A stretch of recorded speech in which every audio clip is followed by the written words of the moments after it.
কালকে রাতে প্রচণ্ড পরিমাণে বৃষ্টি হয়েছে। শুধু রাতেই না, সারা সকাল বৃষ্টি ছিল, এখন গিয়ে কমেছে। রাস্তায় টাস্তায় পুরো জল।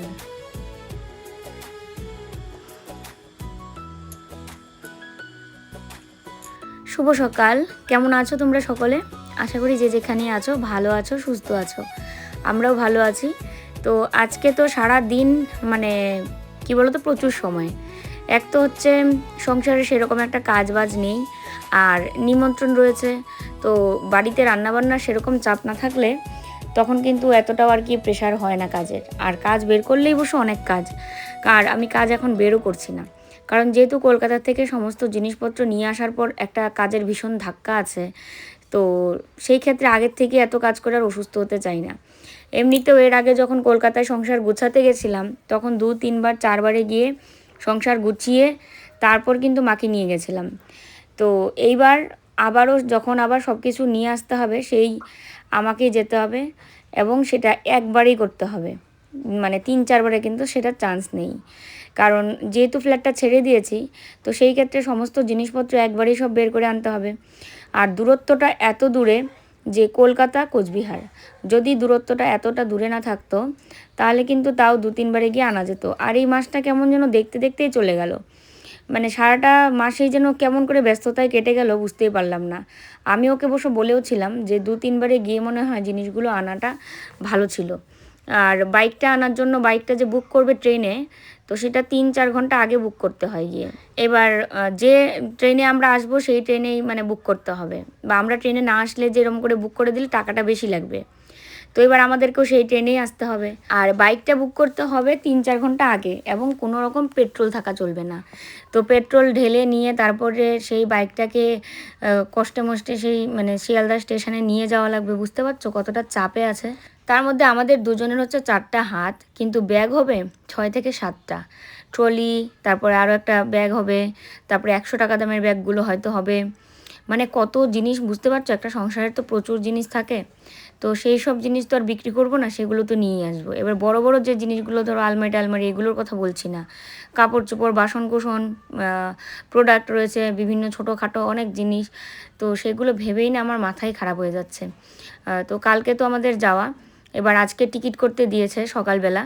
আর টিকিট হয়ে গেলে তারপরে দাদা জানাবে যে টিকিট হলো কি না। যদি টিকিট হয়ে যায় তাহলে আমাদের কালকেই যাওয়া। আর কালকে যাওয়া মানে হচ্ছে কি তোমার এই মাসের কতদিন আছে, আর আরও 1 সপ্তাহ কি 7-8 দিন 9 দিন টাইম আছে। তো এই টাইমের মধ্যেই আমাদেরকে যা করার করতে হবে। আর এই যে প্রথমে বুঝিনি, মানে কি বলো তো, অনেকে তো বলে যে পজিটিভ নাও, পজিটিভ নাও। তো পজিটিভভাবেই কিন্তু চিন্তা করেছিলাম যে আমাদের ফিউচার কলকাতাতেই, যে বাচ্চার জন্য গেছি, তার মানে বাচ্চা হবেও, এবং তার ভবিষ্যৎ আমরা কলকাতাতেই মানে সিলেক্ট করলাম যে হ্যাঁ কলকাতাতেই থাকবো। এই জন্য কিন্তু সংসারটা গুছিয়েছিলাম। কিন্তু সব কিছু, এত কিছু কেনাকাটা করে এত জিনিস নিয়ে গিয়ে অবশেষে এই যে জিনিসপত্র আনা, এটা যে কতটা কষ্ট। আর ও কী দিল বলো তো, সকালের ওষুধটা। তো সকালের ওষুধটা খেয়ে 1 ঘন্টার মধ্যে আর কি ভারী খাবার খেতে হয়। তো এই যে এবার একটা সংসার পুরো ভেঙে এখানে নিয়ে আসতে হবে। তো বুঝতে পারছো কতটা মানে কঠিন। আমার তো মানে আমি 2 চোখে কেন যেন মানে আমি পথ দেখতে পাচ্ছি না, এরকম হচ্ছে। আর যে জিনিসটা ভাবি যে না এই জিনিসটা আমার দ্বারা হবে এবং আমি করতে পারবো, সেটা করতেও পারি। আর এই ক্ষেত্রে যেন এত ভয় লাগছে আর আগের থেকেই, যে কোনটা কিভাবে কি করব সেটাই আমি বুঝতে পারছি না।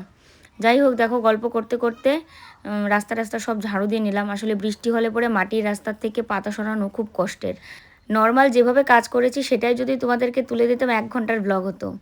এই যে ঝাড়ু দিতে যে কতক্ষণ সময় লাগলো, যেহেতু এগুলো এডিট করা এবং স্পিড বাড়িয়ে দিতে হয়, নাহলে তোমাদের দেখতে বিরক্ত লাগবে।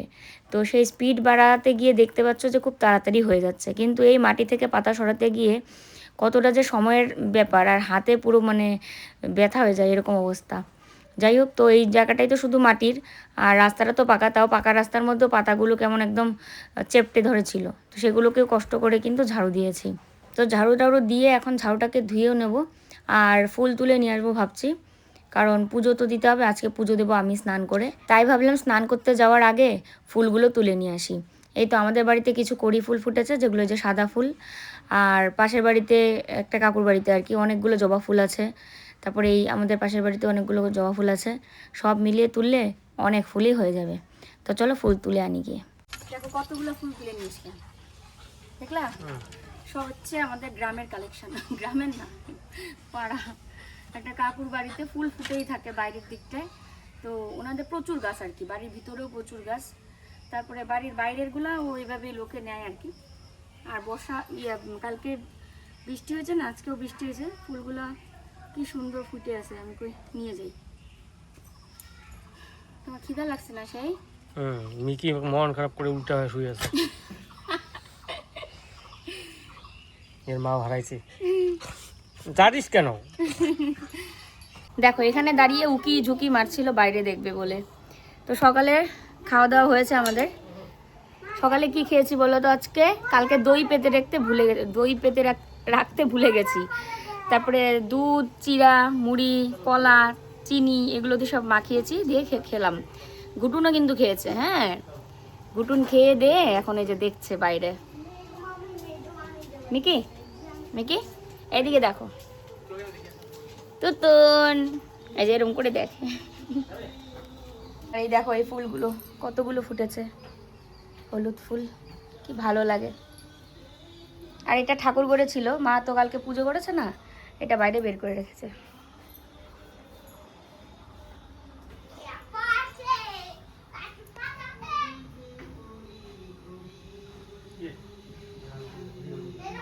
এই দেখো এটা হচ্ছে আমার ননদের ছেলে, তো ও আমাকে মানি বলে ডাকে, মামি হই কিন্তু মানি বলে ডাকে।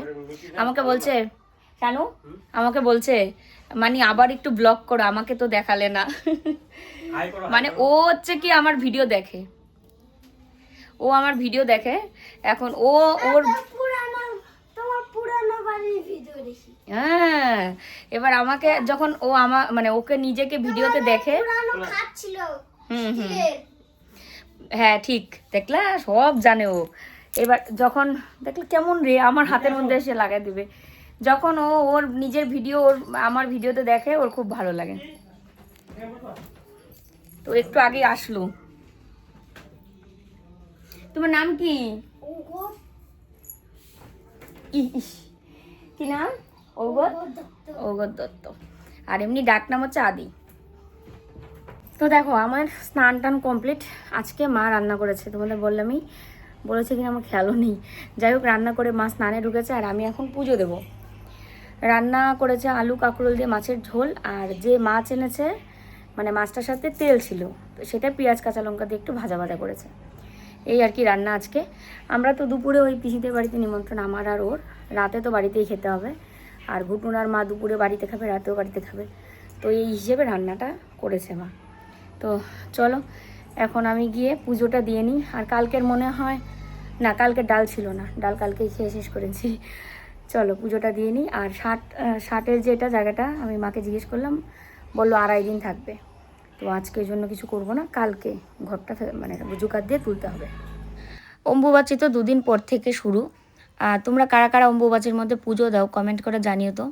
আমাদের যেমন আমি যে মানে পাড়াটায় থাকি বা আমরা যেখানে থাকি, এখানে কিন্তু অম্বুবাচীতে পুজো দেওয়া হয় না, তবে বিভিন্ন আশ্রম মন্দিরে কিন্তু পুজো দেওয়া বন্ধ হয় না। তো এবার আমরা যাওয়ার পর অম্বুবাচীতে মানে মা পুজো দিতে পারবে কিনা সেটাও বুঝতে পারছি না। তবে পুজো না দেওয়াই মনে হয় ভালো, কারণ কি সমাজের বাইরে গিয়ে তো আর চলা যায় না, সমাজে যেটা সবাই মানে সেটাই মেনে চলতে হয়। তো ঠাকুর সেবা যেমন আমার মানে মতে যে আমরা তো আর খাওয়া দাওয়া বন্ধ করে দিই না, অম্বুবাচী মানে কি সেটা তো তোমরা জানোই। তো আমরা তো আর খাওয়া দাওয়া বন্ধ করি না, তো ঠাকুরের খাওয়া কেন বন্ধ হয়ে যায় বা ঠাকুরকে সেবা দেওয়া কেন বন্ধ হয়ে যাবে, নিত্য পূজা? আমি জানি না, এর পিছনে অনেক বড় ব্যাখ্যা থাকতে পারে, তো এত কিছু মাথায় ঢোকে না। আর যেটা আর কি সহজভাবে মেনে চিন্তা করি, তখন মনে হয় যে না, এত কিছু নিয়ম, নিজের মন যেটা বলে সেভাবেই আর কি বললাম। তবে যারা আর কি ভাবে যে না আর 5 জন যেরকম করছে সেরকমই করি, এর বাইরে গিয়ে করলে যদি কোনো কিছু খারাপ হয়, তো সেটাই আর কি। আমি বিয়ে হয়ে এখানে এসছি থেকেই দেখি অম্বুবাচীতে এখানে কেউ পুজো দেয় না আর কি, সেই কারণে তোমাদের সঙ্গে শেয়ার করলাম।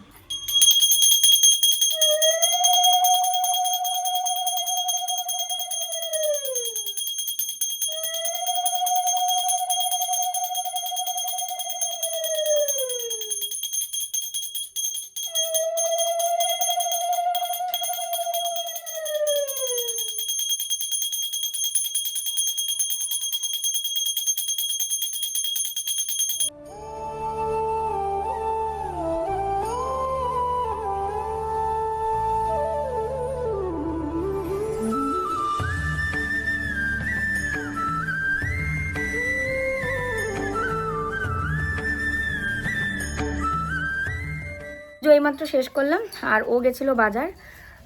যেহেতু আমরা দুজন যাচ্ছি খেতে, তো একসঙ্গেই যাই, ওই জন্য আমি ওয়েট করছিলাম। মিষ্টি আর হচ্ছে আম, এটা অ্যাকচুয়ালি হচ্ছে জামাই ষষ্ঠীর খাবার, আর খাবারটা খাওয়াচ্ছে হচ্ছে 2 ননদ আর জামাই, তাই না শানু? এই আর কি। তো চলো যাওয়া যাক। মাকেও ডাকতেছিল জানো, আমি মা খাইছে। হ্যাঁ, তখন গুটুনকে আমরা বলে আসি যে এই চিল্লাবে না, কিন্তু এক্ষুনি আসছি, তখন আর চিল্লায় না। হ্যাঁ, বলে আসলাম, চিল্লাইনি আর।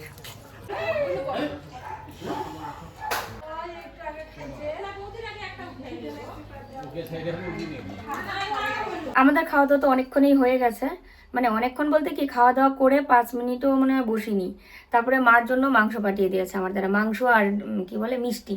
মাংস খাইছো? কেমন হয়েছে রান্না? ভালো হয়েছে না? মিষ্টি খাইলে? মিষ্টি খায় নাই এখনো, মিষ্টি খাবে। এই যে, তো মাংস পাঠিয়ে দিয়েছে। পিসি বলছিল যে ইয়াকে নিয়ে আসলি না কেন, বৌদিকে ডাক দিয়ে আসুক। আমি না, খাইছে, মা খায় নিছে, এরকম বলতেছিলাম। তারপর সবাই বলছিল আর কি ওখানে, মানে ননদগুলা ওগুলোও বলতেছিল যে মামিকে নিয়ে আসো, মামিকে নিয়ে আসো। তাহলে না, মা স্নান করতে ঢুকেছে, খেয়েছে। তো তারপরেও আমি তো জানি মা খাবে না, কারণ এর আগেও পিসে এসে বলে গেল। তারপরে মাংস পাঠিয়েছে আর কি আমার দ্বারাই, আমি এসে দিয়ে গেলাম। তো ওখান থেকে আবার ছোট্ট 1 পিস ঘুটুনকে দিয়েছি। ঘুটুনও কি মজা করে খেলো, মানে ও একদম মানুষের মতো। আমরা কিছু খেলে ওকে না দিলে হবে? আর এই যে দেখো, এখন খেয়ে দিয়ে আমার পিছন পিছন ঘুরছে। তোমরা বলো না যে ও আমার আগের জন্য কিছু ছিল, হয়তো তাই ছিল, জন্যই আমরা যাই করি ওকেও তাই করতে হবে, আর নয়তো পাগল হয়ে যাবে করার জন্য। ওটাই খাবে, ওটাই করবে। এই দেখো এখন আমার হাত হেঁটে বেড়াচ্ছে, ঘরের থেকে 1 ফুটা বাইরে যেতে পারবো না, তাহলেই ও চেঁচামেচি শুরু করবে, সারা পাড়া একদম জাগিয়ে ফেলে, এত চিল্লায়। সবাই বুঝতে পারবে যে এরা তার মানে কেউ বাড়িতে নেই, এই তুমি কি চিল্লাচ্ছে, এমন আর কি। আর আজকের ওয়েদারটা সারা দিন এরকম, কোনো রোদ ওঠেনি।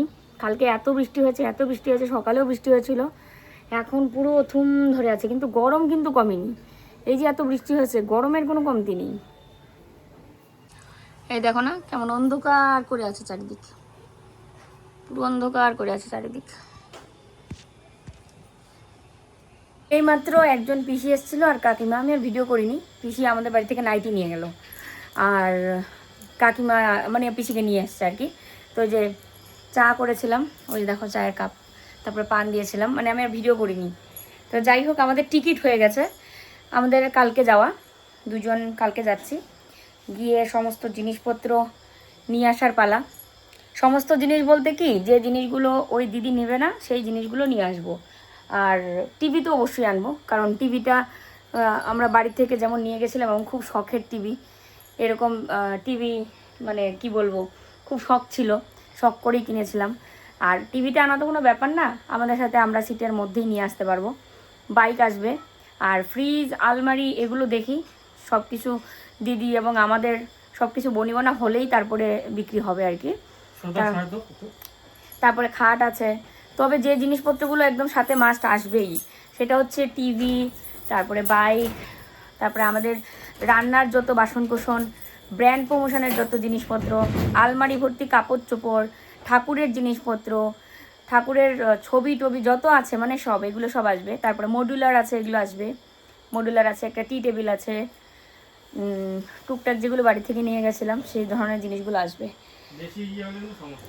হ্যাঁ, তো এবার নিয়ে তো আসবো, ভাবছি এখন কিভাবে কি করব, যে মানে একাই গিয়ে সব গোছাতে হবে। আমার সাথে ও তো হেল্প করবে, কিন্তু আমার মতো আরও একজন মহিলা যদি থাকতো একটু মনে জোর পেতাম, এই আর কি। আর আজকে আবার একটা বার্থডে বাড়িতে নিমন্ত্রণ আছে, আমাদের দুজনের নিমন্ত্রণ। তো এই যে এই টি শার্টটা ওর জন্য।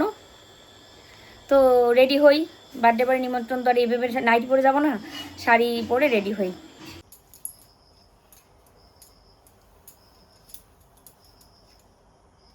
কই যাচ্ছ তুমি? বার্থডে বাড়ি, ওখানে শাড়ি পরে না গেলে, গ্রামে আসলে এটা একটা শহরে গেলে যেমন শাড়ি পরা হয়ই না, কিন্তু আমাদের গ্রামে আসলে কিন্তু এইটুক চান্স থাকে যে নিমন্ত্রণ বাড়িতে শাড়ি পরে যাওয়া, নাহলে তো শাড়ি পরাই হয় না। শাড়িগুলোও কান্দে আলমারিতে, না শাড়ি পরতে লাগে, পরে না। লুকটা চেঞ্জ হয়। হ্যাঁ, তোমাদের তো লুক চেঞ্জ হয়ই, নিজে তো হাফ প্যান্ট পরিয়ে যাইতেছো। হাফ প্যান্টে গুরু।